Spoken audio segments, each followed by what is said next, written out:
little bit later, but let me just say now that I think we all owe a debt of gratitude to the Human Rights Campaign for the work you and your colleagues for what you have done in recent years to move this country closer to its ideals, closer to being the place that America strives to be, a place where people, whatever their background, can achieve the life, liberty, happiness that we hold up as the ideals of this country. The Human Rights Campaign has a huge role in that, winning enormous victories in campaigns around the country. I know one of your top soldiers in that has been Marty Rouse, and it is a great it's a great pleasure to welcome back to Burlington Marty Rouse. Marty and I worked together on the other side of this park in a little campaign office on St. Paul Street in 1996 when Marty was the director of the coordinated campaign, and you know, it's an untold story. I think in many ways no one's had a greater impact on Vermont politics on the makeup of the legislature. People don't forget there were 19 Republicans in the Senate back then in 1996. Marty has had a huge role in turning that around. It's a pleasure to welcome back my friend and your friend Marty Rouse. You know, let me say. The remarkable turnout just 2 weeks ago on primary day, I think, was a tribute to the fact that Christine Hallquist is running an outstanding race already, just as we head into the fall. She is talking about issues that are important to working families, to women, to marginalized communities, to all Vermonters, urban and rural.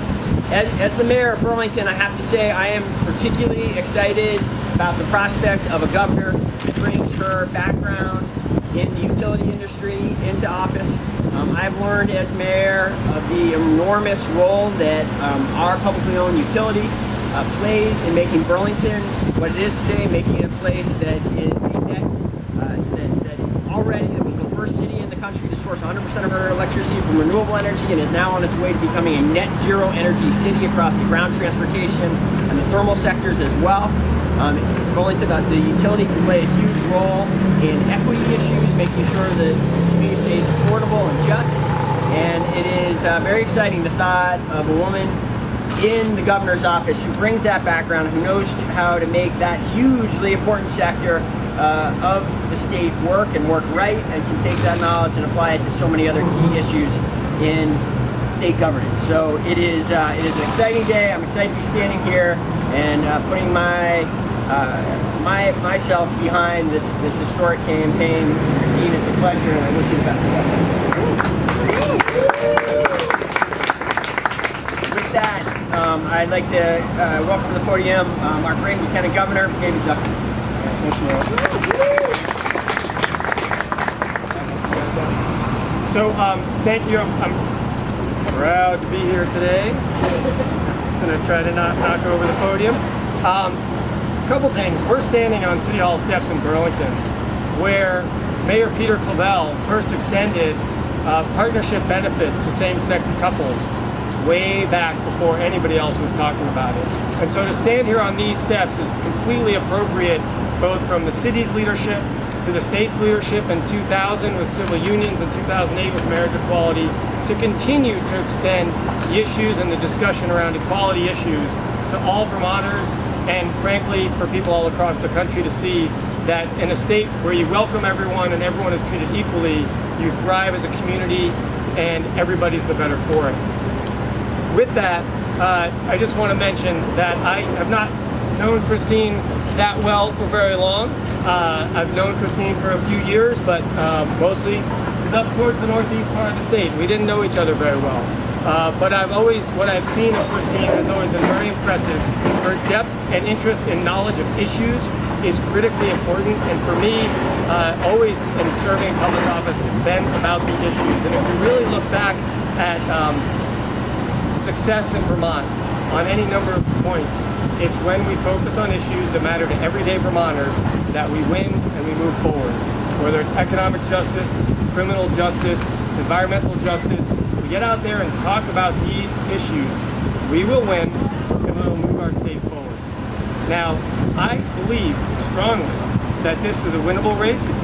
that Christine, with this endorsement of the Human Rights Campaign, as well as the growing momentum behind her, is going to bring her past the finish line in November. Now, one of the things to recognize was the turnout in the primary.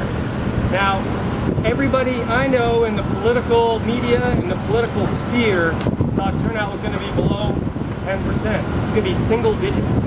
And yet we had one of the biggest turnouts we've ever had in a midterm election. Now, certainly we can credit Christine with that. We can also credit Vermont voters who want to engage. And when Vermonters engage, and as Vermonters engage more and more, that's going to change the dynamic in Montpelier. It's going to change the governor's office to be Governor Hallquist instead of Governor Scott. I think that's a good thing, isn't that? Yeah.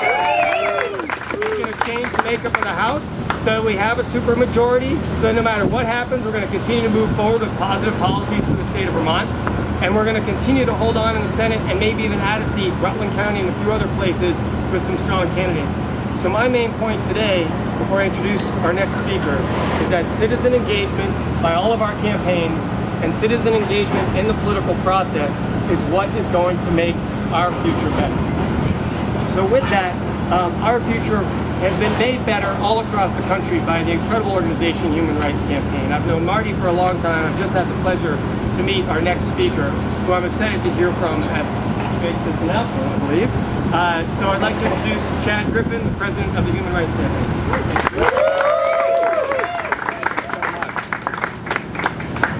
Thank you so much, Mr. Lieutenant Governor, and thank you all so much for being out here with us today. I have to say, it is great to be able to be with you here on this very sunny and warm, yet we've got shade above us and an incredible wind from the lake. But it is so great to be here in the Green Mountain State and to be able to be with all of you as we announce what I truly believe is a history-making campaign and a history-making moment here in this state.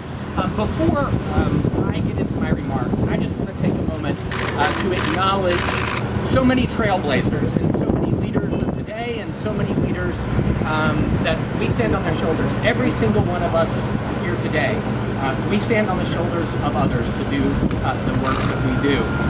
And Vermont is a state on LGBTQ issues and so many issues of equality, have a lot of shoulders to stand on. And so let me just take a moment to acknowledge some of the leaders who are here with us today. First of all, I also want to give a shout out to my colleague Marty Rouse, who's our national field director. He's in charge of our work in all 50 states around this country, and so it says a lot that he's here in this state, and he considers himself, I think by his time here, he is certainly at least a partial Vermonter.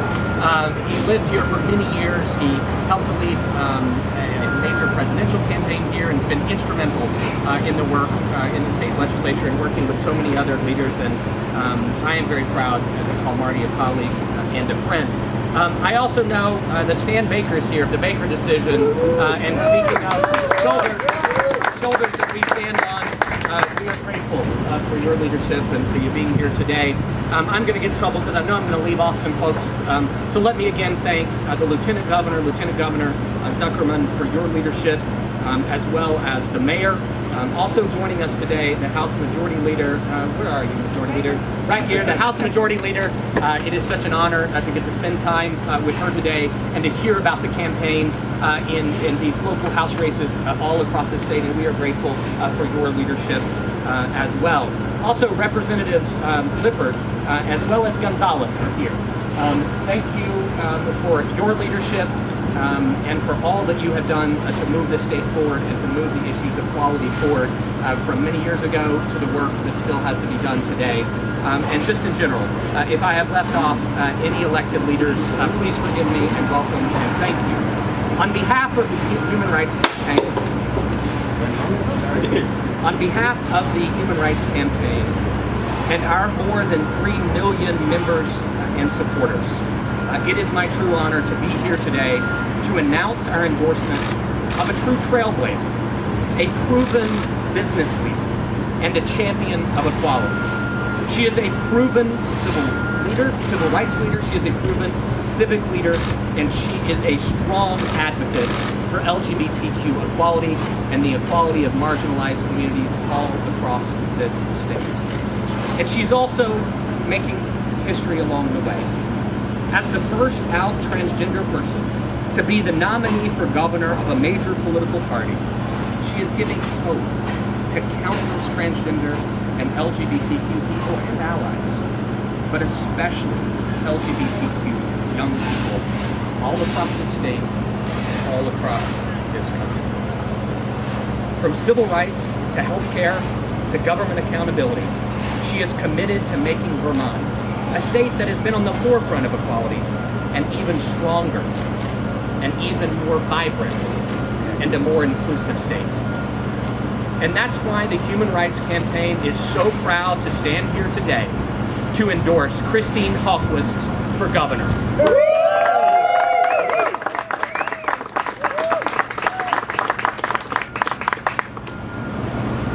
Together, we're mobilizing the 20,000 LGBTQ voters across this state and the more than 140,000 equality voters that we've identified across the state of Vermont, mobilizing them to turn out to help her make history on Election Day, because she is the right choice to lead this state forward. It is now my great honor and privilege to introduce to you the next governor of the great state of Vermont, Christine Hallquist.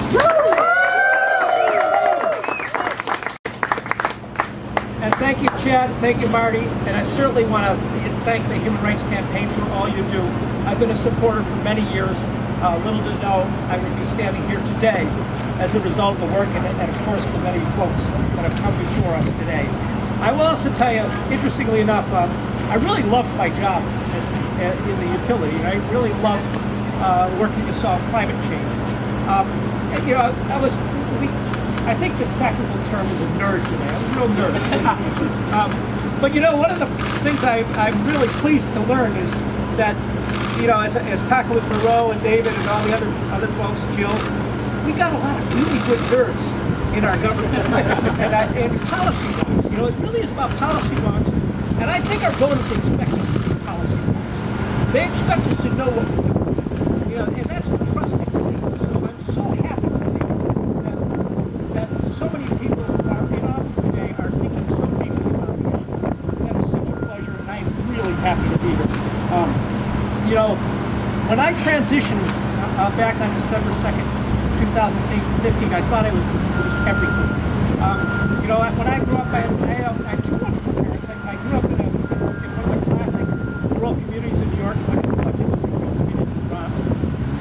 Pretty homogenized community. But my mom taught me some good lessons. Okay, you lost the battery on that one. My mom taught me some good lessons, and my dad was a great engineer, and so I grew up with a really good family. And I, you know, when I got older, I had three wonderful children. I moved to this beautiful state, one of the most beautiful states in the Union. Sorry, other 49 states. And it's, you know, and a wonderful spouse. And you would think that would be enough for somebody. You know, I had a joyous life. But deep inside, I had this secret.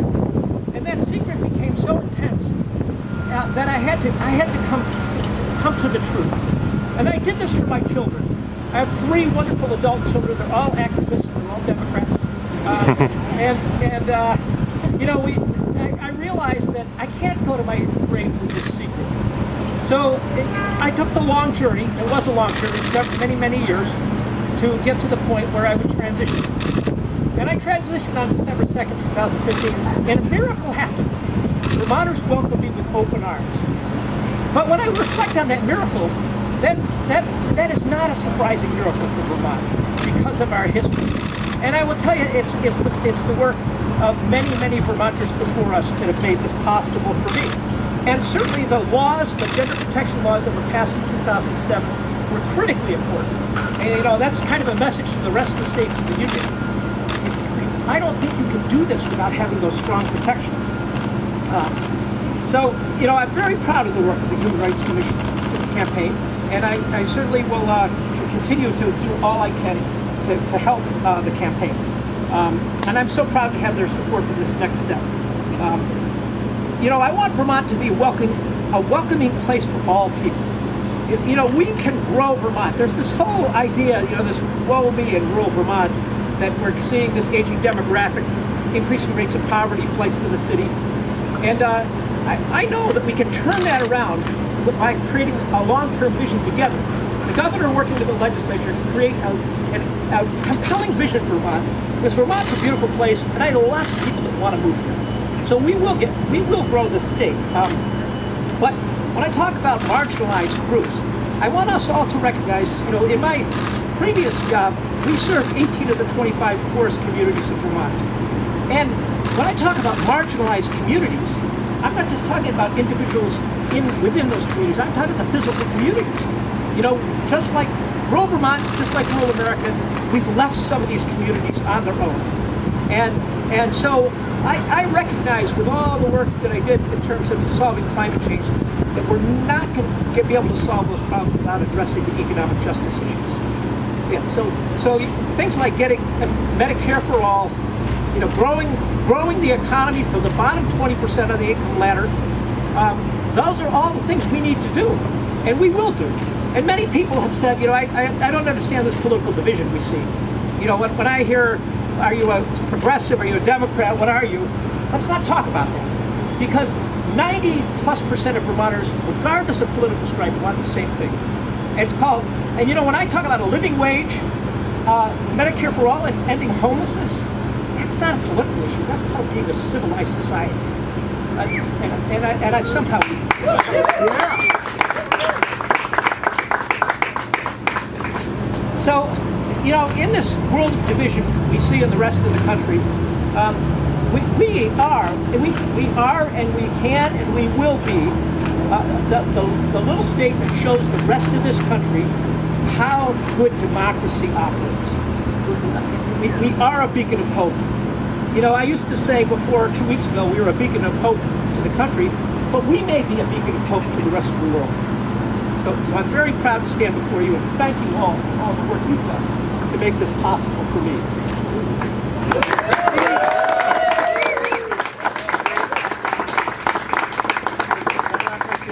Our speakers will be available for questions, or you can pull them for individual bullet sides. Questions? Great. Well, they'll be available for individual bullet sides.